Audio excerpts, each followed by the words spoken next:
but every time you turn a corner and the view changes, it's another absolutely, utterly beautiful one. And there's more fascinating post-industrial debris everywhere that's gradually becoming feral and overgrown. We're coming up to what on the island is called the swimming quarry. It's called that because everybody comes around here to swim. We saw a group of half a dozen teenagers coming back with a barrow full of picnics and things in the swimming costumes first night. One said hello, looking in the eye, very confident and happy.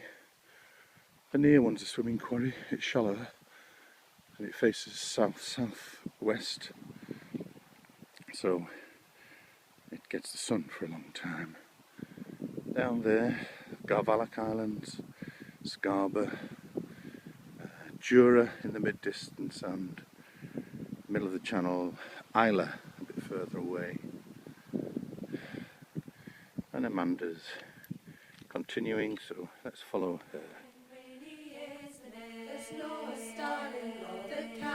Lightning scream athwart the lake, and winds drive on with winter's fury. Oh, are you sleeping, Maggie? Oh, are you sleeping, Maggie? Let me in for love the lake. It's roaring o'er the Morlock craggy. It falls soft the Bordry man, the rift a good roar swelled and dreary. Loud the iron yet does clang, and crying ooh, it smacks me eerie. Oh, are you sleeping, Maggie? Oh,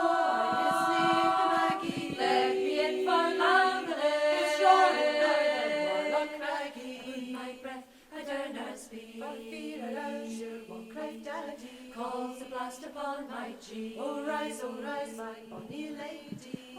So, the Garvalaks and then Belnahua Island with the beautiful photos of machinery underneath the flooded quarries. Down to Sound of Jura there. One of the safari ribs again there, fantastic. And over to Quinn Sound. And then we come back round to a nice aerial view of the village with the harbour. And background looking north again to that same trawler and the view up towards the southern side of Mull. Lovely, just lovely.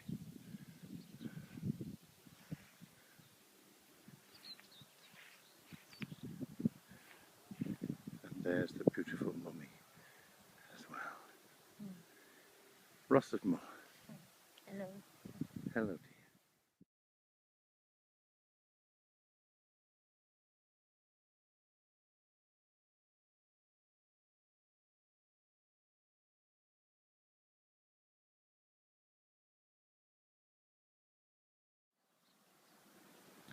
And that's really the whole community in the palm of your hand. At first glance, they look like new houses, but they're actually very old houses, almost all of which have been renovated and re-roofed and are very well maintained. But there's a kind of democratization to the fact that they're all about the same sort of size and shape. The boys, they look so fine, dressed up in green velvet, their silver buckles shine. Soon they will be bleary-eyed under a keg of wine, down where the drunkards roll. Down where the drunkards This is one of the roll. swimming pools. You can see right through under the water. It's so clear and clean and warm and lovely. And then right behind the quarries, of course, every time, all the time, are the ruins of old buildings, whether they were housed machinery or whether they were accommodation, don't know. But everything's crumbling and being retaken by nature. This view through the water at the bed of the quarry gives a really good idea of how deep and how steep they really are, and why and exactly this great pillar has been left in the middle. I don't really know, but it'd be a great place to go for a snorkel, wouldn't it? You could actually see what's underneath there. And of course, every time you look up, there's the Firth of Lorne, the Isle of Mull. Everywhere is just beautiful.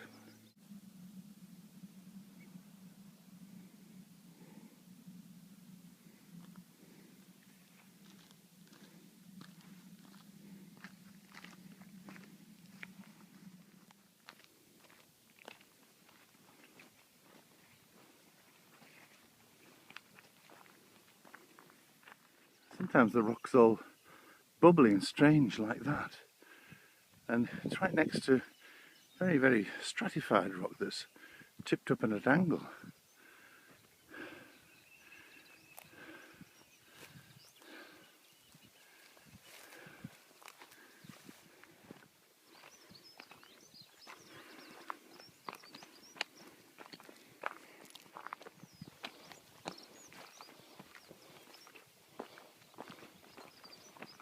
Here we are in a cutting through an old shilly heap. It might have been a skip car railway, and you can see that the ivy is really taking it over now.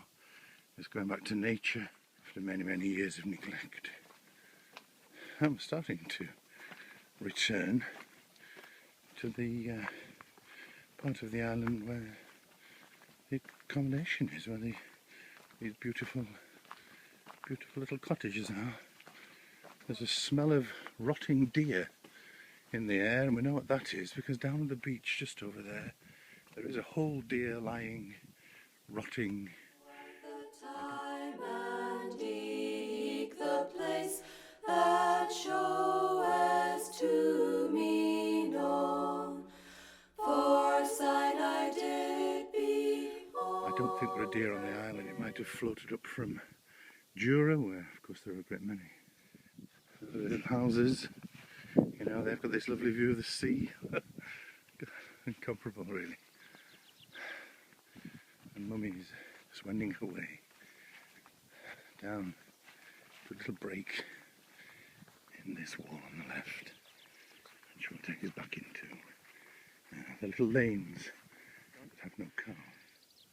Some of these houses are still in derelict condition, ideal to be snapped up and renovated and turned into somewhere lovely to spend,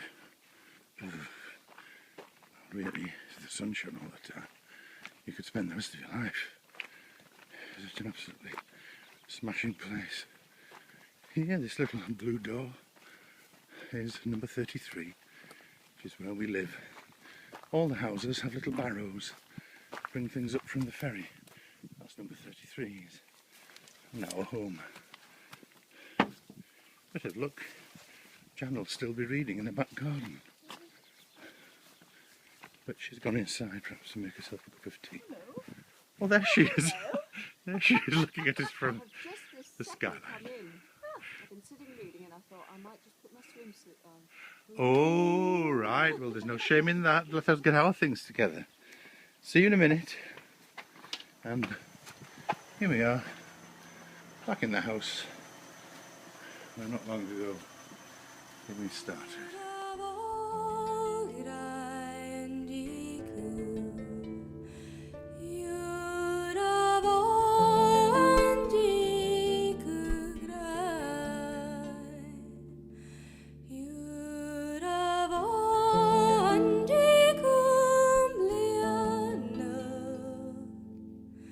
Nandi